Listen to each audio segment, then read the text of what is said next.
नौशरो फिरोज़ मामा के खबर ॾींदा हलूं। डिस्ट्रिक्ट रिपोर्टर मोहम्मद हसन सुमरो जी रिपोर्ट मुताबिक़ ठारू शाह ऐं भरपासे जे इलाइक़नि में उरड़ी वबाई सूरत अख्तियार करे वई। उरड़ी विघे हिकु ॿारड़ो फोतो, केतिराई ॿार उरड़ी वबा में वरतल।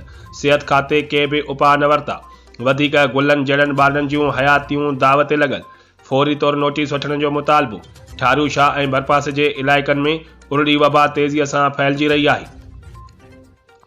उरड़ी विघे ॻोठ आलम आबाद जो रहवासी ॿारड़ो अलीजान शरफ फौत थी वियो, जॾहिं त ॻोठ में केतिराई ॿारड़ा उरड़ी वबा में वरतल आहिनि, जंहिं करे ॻोठाणा ॻणतीअ में वरतल आहिनि। ॻोठाणनि खलील, मंसूर ऐं मुर्तज़ा शर ॿुधायो त DSO नौशरो फिरोज़ समेत सिहत खाते जे कामोरनि खे न ॼाण केतिराई भेरा अहिड़ियूं शिकायतूं कयूं आहिनि, पर सिहत खाते जी नाअहलीअ जे करे ॻोठ में ॿारनि खे उरड़ी बचा जा टुका न लॻा आहिनि, जंहिं करे ॻोठ में उरड़ी वबा तेज़ीअ सां फैलिजी रही आहे।